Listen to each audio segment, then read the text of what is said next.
Yeah. So morning everyone. So thanks for joining the morning session. So thank you. So the session, as you know, we are going to start the OSDB migration first. Then we will restore the system back to previous status. Then we will do the S4 conversion, ECC to S4 conversion, and that what we are doing. So that is our plan. Once again, here we have some new faces. First, what we are going to do, we are going to build a new system, new brand ECC system. We are going to build it here. Then after that, what we are going to do, we are going to do the OSDB migration, the high level OSDB migration. We are going to perform it here, right? So am I audible, right? Yes, audible. Okay. Yes. Yeah, okay, thank you. So OSDB migration from this is which we are going to perform from the so suppose like ECC on SQL2 and ECC on HANA DB. So here the OS will change from Linux Windows to Linux here. We are not going to touch the SAP systems here. So that's possible without touching the SAP system. So we can migrate our own and we can split. We can split from SQL to HANA database. We can split it here. So for this one, so we have to use the some DMO tool. We have to use it here so that without updating the SAP system, without XML file, it means the basically without touching SAP system and component as is only database we are segregating, right? So sometimes some customers request are like we don't want to touch SAP, only DB you should migrate to the HANA database. So that's we can do that one, right? Yeah, there are the multiple options here in the OSDB migration option with system move or without system move. Some customers they want to change the data center from on-premises to cloud or different data center. So in that case, how can we move without touching our SAP? How can we move the systems from one premises to another premises or another target VM or double separate data center here? So those are the scenarios. So we will discuss and we will do the this OSDB migration here, right? Then after that, we will reset the system. Once the migration is done, so here source system still means the source database still be available up to that point in time recovery. So we will do the reset it to point in time. So restore point in time restore. Just reset to the point in time. So that again HANA database to SQL server we can migrate it. Again we can go back. Why? Because source system still live. We are not going to decommission here. So just we are going to just do the reset option. That's possible. So that's why some DMO we have the one of the benefit is called the at any point of time you can go for you can go back to the SQL server database means your source database in case of you're getting some problems on here, right? So then later the customer realized after 2 days after some days, so then what we have to do then in this case, so we have to use this reset option. So but if you go with the SWPM export import option, some other we don't have only database restore us those things we have to do that one. So, but if you go with the some DMO without DB restore, we can restore to the point in time, we can do the restore. Point we can reset back to the point in time, in which time the database got converted from the ECC to S4. The only thing is we should not delete any files under the sum directory. To perform this one, we should not delete any files under the sum directory here. That is the main important thing. So once this is done to the point in time recovery, so then once this is reset is done, ECC on the SQL, this will be the same as is. Then we will we will apply the some of the nodes here for the migration. We will apply the few nodes we will apply it here. Few nodes we will apply it here. Readiness check reports, simplification item catalogs, custom code migrations related nodes, we will apply it. Then after that, we will start performing the SIC, then readiness check reports. Then we will also use the CCM, and we will start the some technical, technical conversion. Some technical conversion means run starting the some tool for, so technical migration act conversion related activities, we will start it. We will go with the all these activities and everything here, right? So this is the, but before we reaching to the up to here, the first of all, we have to do the build a one brand new ECC system here. So can we use this existing one? Existing one, we can use it. The thing is here, existing one is already extensively using by the, our guys are using here. So that's why without touching that one, so we can create a separate VM for us, only just for migrations. We can create a separate VM, one brand new system. We will copy the data from, so we will copy the data from the existing system, right? Either we can build a brand new ECC system, or we can build the new system copy of the existing ECC system. Here we can take it out. Here we will use the existing system, ECD system, we will use it here. So you will get the access to this environments, the existing systems also. So you will get the access to this one, this environment, so ECD system. So whatever the things are there here, everything we will migrate, we will move to the, we will use it using the system copy method. We will build a new system here, build a new ECC system, we will build it here. Then as the system is built here, the next step is ours, like here, the first step what we are going to do, that is the final overview step here. The next step, first step is like a, so build a new ECC system. That is the first step is like here. This is our first step going forward. So then this first step here, why? Because building a new system means, so it comes under the implementation methodology. It comes under the implementation methodology here. So implementation methodology, right? As you know, systems are implemented. So normal previously we have the solution manager to track all those phases and everything here, but we have the SAP methodology phases are there as part. Why? Because system build activity will come under the implementation work, right? In the implementation, one of the phase, we will start the building the new systems and everything here. So that's the reason.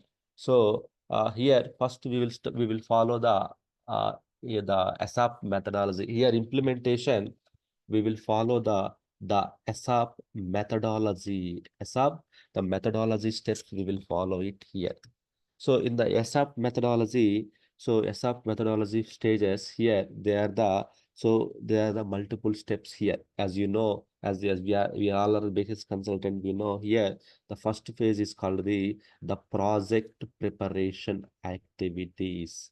The second phase is called the, so blueprint, business blueprint, right?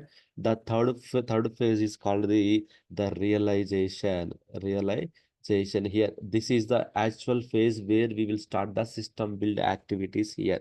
Then final preparation activities,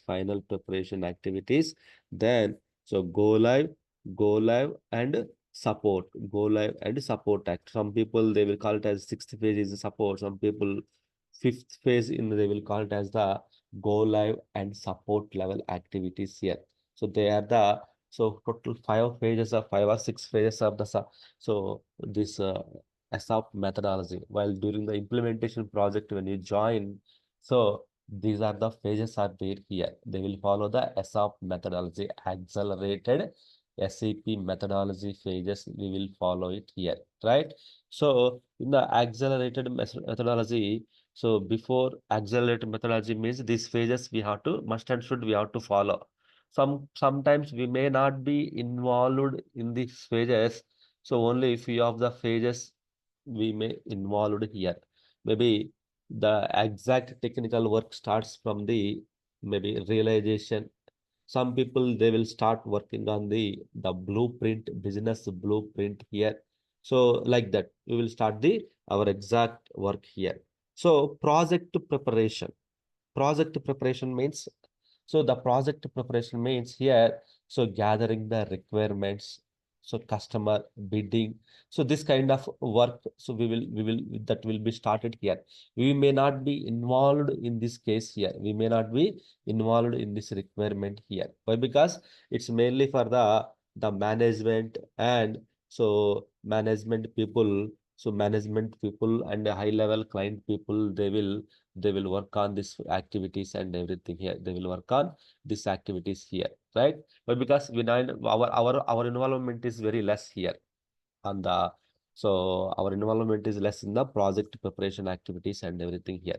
The purpose of main the following the SAP methodology is to help the project management team to design the SAP implementation is most efficient manner by optimizing the time, people, quality, and other resources. If you follow this SAP methodology, then we can deliver the project, system build project or implementation project in timely manner, and optimizing the time, people, quality of the work, and other resources we can deliver. That's why people in the organizations will follow the SAP methodology phases here, right? So there are the total 5 phases of implementation.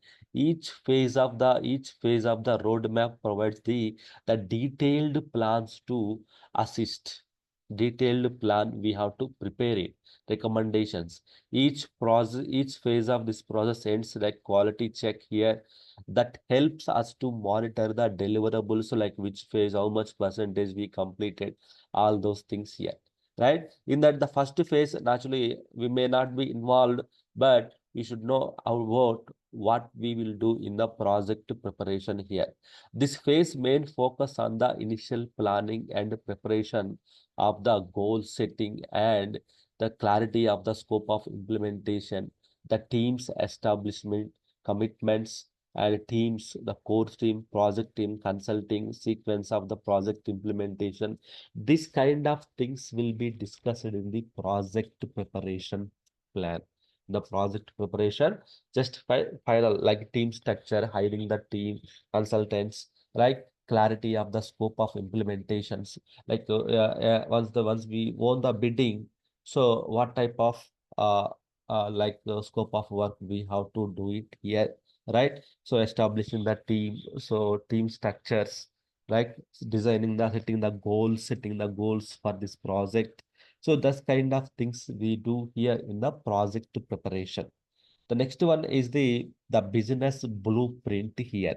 The blueprint, the aim of this piece is like a common understanding, whatever understandings are concerned with the procedures, right? All those things we will do the is a detailed documentation containing the document containing the all the requirement. So the procedures during the brainstorming sessions or initial meeting with the customers. So whatever our landscape diagram should be here, right? Initial meetings, what we discuss with the customer, all those things we will do the detailed documentation here, right? So here, sometimes the project teams revise the objectives, goals, while schedule of the each and everything we will discuss. We may not be involved here, but the third phase is the realization phase here. It is the main thing, the realization phase is the implementing the all the business process based upon the requirement, implementing the all the business process here. So here actual our work starts, technical work starts here, like hardware requirement, software requirement, gathering the system, gathering the SIDs, and the business process. The functional team will start gathering the what are the business process requirements here. The project manager, stakeholders, baseline, so final configurations, installations, configurations, and the remaining scope of work, all those things we'll do in the realizing phase. So here actual our implementation, like our installation work starts here. Installation work starts here. So that is the so so installation work starts here, right? That is the main thing here in the realization phase here. So then after that final preparation, in the final preparation, so the it will involve the testing, cutover activities, end user testing, training, other tasks, so successful completion of the, so all the things means ready for the go live activities here. The mainly thing is like here the lot of testings will involve the system testings, user testings, and end user training, cutover activities, and all the tasks which are required for the go live that will be completed in the during the final preparation. The finally they go for the go live. One day they will go, once everything is done, the load testing, everything, performance testing, user testing, and so everything is done, they will go for the go live, this journey. So this journey, the go live activities means it's a free production to the production live environment. So it will start from here onwards. The our support activities also will start it here. Support activities also will start here.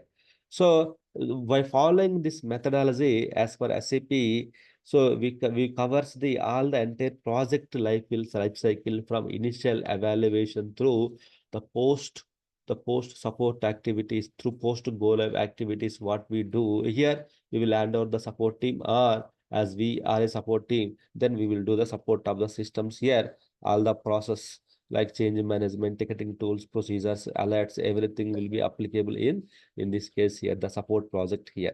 So that is the main thing will happen, ITL process and everything will work on here, right? That is the main thing here. So the basically why we are discussing this SAP methodology means we are going to build a new system. So in this new system installation means, so in where it will come, the installation will come in the implementation strategy. In the implementation, in which phase, right? In the realization, which will fail. So that's why we discussed about the SAP methodology, right? So normally this we will cover it in the our the basis administration, normally basis administration batch. But here we are also doing the installation of the system. That's why I just given the high level overview what we do in the each and every step here, right? So yeah, we are going to build a new system, brand new system here, right? For the building the brand new system here, so what is required here? The hardware sizing here, right? Procuring the hardwares and softwares here, the installation of the SAP system, post-installation activities, configuring the landscape, so support packs, customization system, scheduling, go live. So all the steps. So we need to, all sequence of steps we have to follow it here one by one, one by one. So we have to follow the all those things here, right? So that is the main thing here. So here the main thing is the sizing here. Why? Because we are going to build the new system here. What are the different types of sizing methods we have here? Different types of sizing methods here, right? So once, why? Because we are going to new build means, so directly we can go ahead and we can build the new system, just a plain already existing system. Why? Because so in the real time we have the existing system, we will use it, the existing system we will use those system, we will use it, migrate it from here. So we don't have existing system, we have the existing systems that we can use it. But since our scope of activities we have mentioned like build a new ECC system, also we have done it, right? So that's the reason we will build a one existing ECC system, we will build it here, a copy of the existing ECC. We will build a one brand new ECC system here. For this one, so how the normally you know, like I think already we all are basis consultants, you know, like the sizing hardware sizing is based upon the two types here. The sizing approach will be based upon the, so two phases here, the mainly here. One is the user based sizing here, user based sizing. The second one is the, so second one is the object based, which means the throughput based here, object based here. So object based, which means the throughput based sizing here. User based sizing or hardware means hardware, we can put hardware is calculated based upon the user based, how many users. It is calculated based upon the number of users who work on the system to, so different degrees of mechanism here, who work on the systems here, concurrent users here.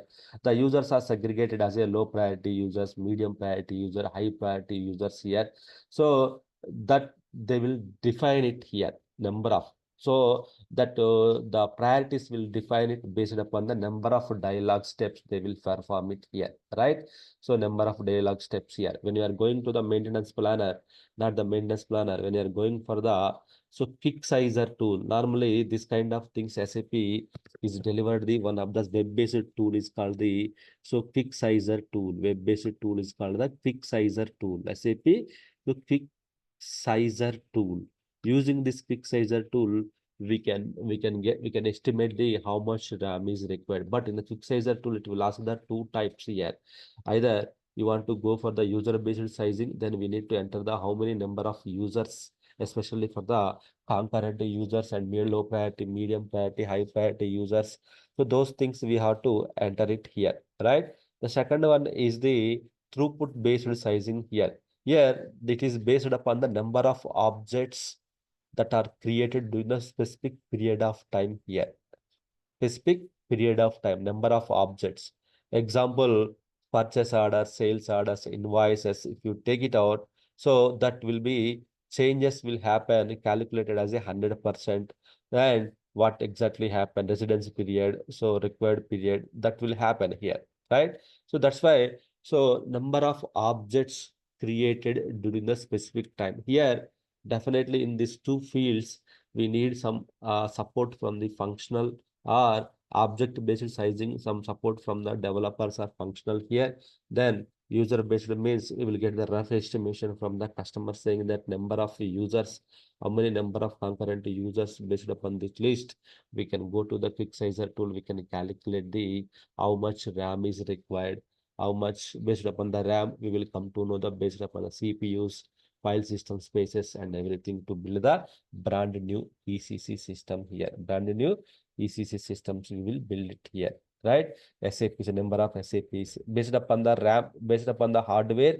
So then we will come to know the different types of things we will come to know here, right? So that is the main thing here, right? Once we build the new system here, we will use the sum tool. Just giving the overview here. Once the system is built here, then so we will start the some options, some DMO options, database migration option here, right? The first to the one system is built, database migration option here. So here there are the some database migration option here, DMO database migration option here. So some here there are the multiple use cases we have in the sum tool here. Some cannot only update the software components. So we can also use the sum to do the database migration. So DMO is a combined combination of the software update with the database procedure. But the earlier latest version of the sum tool, without touching the software update means SAP system update, only database we can migrate it and we can split it out here. So if you have the option, if you have the requirement to update the SAP system also, then we can use the this DMO with the combined software update and DB say database migration procedure also we can use it here. Okay, so we can, if you want to migrate only database without touching the software update, DMO without software update, we need to touch it. We need to select that option.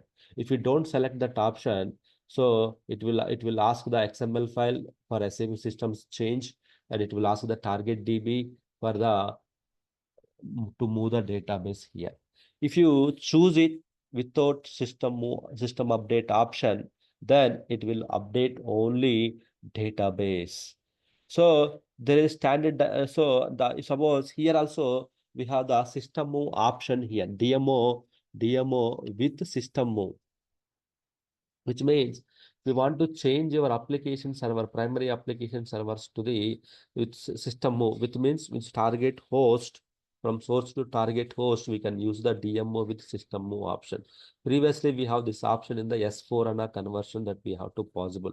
But in the earlier version of the sum tool, so we have the DMO with the system move, DMO without system move, and so system update, DMO with system update, DMO without system update. There are the multiple use cases also there. So we can use it all this here. To reduce the downtime also, the approach is downtime optimized DMO. That is called the uptime migration can be used here. That is also option is available here, right? So which means this will migrate the largest application tables already in uptime so that the potentially the changes by the end users during the downtime, it will be moved to the target with system move, it will be move it here.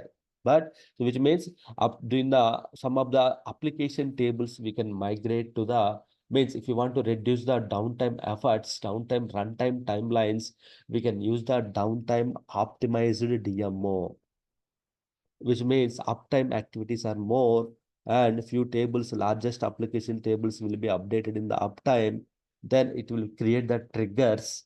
So when it is once that when the during the downtime phase, whatever the latest changes are happened in the application, those application tables, only the delta data will be migrated to the why because already one time the data migrated to the target HANA database. Only the delta data will be moved to the target system here. The target system here that will happen. So that is also possible. That is called that during the downtime optimized DMO. So with system move or without system move option also we can use it here, right? So if the above systems based upon the 740 or lower, we need to use the some 1.1 option. We have to use it to execute the Unicode conversion as part of the migration, right? Combined Unicode migration and conversion also we can use it here. There is the process of steps are there here, right? So here using the DMO, so we can use the with system move, without system move, without with system move and without system move. So DMO without system update, DMO with system update. System update means SAP system also will be updated.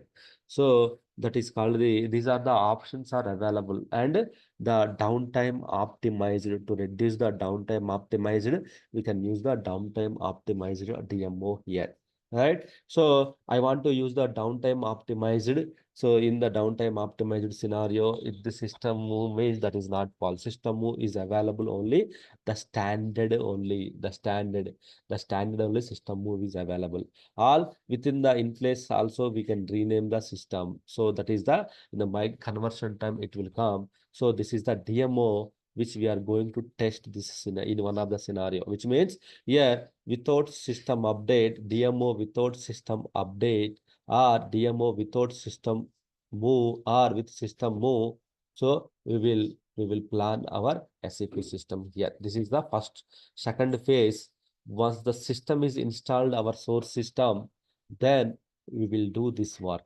This work means this is the work we are going to perform. In this one of the approach we need to follow. So just think which approach we will go with this one. So based on that, we can go. With system update is not required. With system update, so that we can eliminate it. But in this one, without system update, this is the already previously we performed. Then without system move, that is in place, that is fine. So then here without system move, system will be updated. So this is also we can eliminate it here. Or DMO with system move or DMO without system update. In this case, your SAP system will not stay on the source. It will be moved to the different place. Here also, this will go to the different place here. So that is our wish. We want to choose this option or we want to ignore this option. We can use it here. So first and the third option here. Okay. So here what we will do here, since today is our first class, I don't want to take the first class itself take the like confusion here. So just leave it everything. The main priority is here. So I will share the one Excel thing here today so that you can update all your IDs there so that you will get the access here. We will start creating the systems and everything. So tomorrow we'll start the installation. So I will setting up the new hardware and everything. We'll start the one brand new Windows system. and so that we will start doing the SAP installation. Once the installation is done, without any delay, we will start the DB migration activities here. So tomorrow, our plan is like doing the SAP installation, as you know, but once again, we'll do the SAP installation in the class itself. So then once done, so you will get the access. Then once done, once the installation is done, then we'll start the some post installation activities. Then we will start the the database migration option. In the database migration option, parallelly we need to start working on the target system installation. Means a Linux system build on top of HANA system installation, this kind of thing. That is also we'll do in the classes. The first thing is that we need to prepare our source system. Means the fresh installation of the EC system we have to do it. That is our in our tomorrow's class we will do that one. Okay. So that's it for today. I don't want to take full-fledged class today. Why? Because since our first class, so that is the reason. Just so little bit information what we are going to discuss in our day-to-day, and what is our first step and second step. Two steps we discussed, and the DMO migration options we have explored, which are the possible options we have based upon the customer requirement. Some customer they say that no, I don't want to update my SAP system. I want to only move the database to the from one to another. In that case, is there any option in the DMO? These all are the options are available in the DMO. So whatever the requirement you have the customer, take that requirement, just to gather it from here, right? With system update or without system update or move system move. Some customer they say like, I want my system, so system want to move to the target host. Then in this case, we can use this one here. As part of the S4HANA conversion, we know ECC to S4, it will be converted. Now, if you want to go with the some DMO option, these options are available in the some DMO. With system move or without system move, with update or without update. So these all are available. So that's why. So if based upon your customer requirement, so we can take this option. The procedure is common. The only thing is here, if the system move means target system, we have to parallelly we have to target HANA system, we have to build it here. So why? Because some will not build any target HANA systems here. Some will ask in the first step, well, will ask when they are doing the migration, some will first step, it will ask please provide your target system details. Means our HANA Linux system details and HANA host details, we have to feed to the sum tool in the source itself. Otherwise, sum tool will not take it further. So when you are starting the sum tool, parallelly you need to build the target system as well. So that we will come to know why it is required. Means everything means it will ask, there is a blocker here. That's why parallelly we need to build the Linux system and HANA software also we have to install it. Then only the first step itself, it will copy some of the table structure from here to here, the source system to target HANA system. It will copy some of the structures here. So that is the purpose here. So that we will come to know when we are going to starts our actual classes, we will come to know. Okay. So that's it for today. I don't want to take Hello, sir. Good morning. I'm yes, Rahul. yes, Ram. Sir, any other way to migrate the DB without DMO? Any So other SWPM, method? yeah, SWPM export import method also we can use it. Heterogeneous system copy. That is also one of the possible way. So there will also ask about the target system details. Yes, when you are doing the exports, it will Mhm. ask what is your target? Host name and all, it won't ask it. So it will ask like, what is your target database? Then, so some details, it will ask it. So we have to feed that details in the SWPM screen, and we have to insert those details, and we have to proceed with the exports. Then copy the exports to the target. In the target, we can start the SWPM. It kind of system copy options. Which one is very easy to migrate the DB, DMO or import export? So as I feel like DMO only. Why? Because we can do it, but if any risk, which is the easiest way to reset the system back to normal status. So DMO is the easy way to reset to back to the previous status in case of if anything wrong. So I feel like DMO. So Why? can we Because see here some screen? Yeah, we have screens like not here. But yeah, we will discuss those reset. Why? Because as part of our scope of activity, I think where is that? We have reset option, right? Once the OSDB migration completed, how easily we can do the reset back to the previous SQL server. There is a one step here. So that step we will explore it. That is also we will do it. Okay, thank you, sir. Yeah.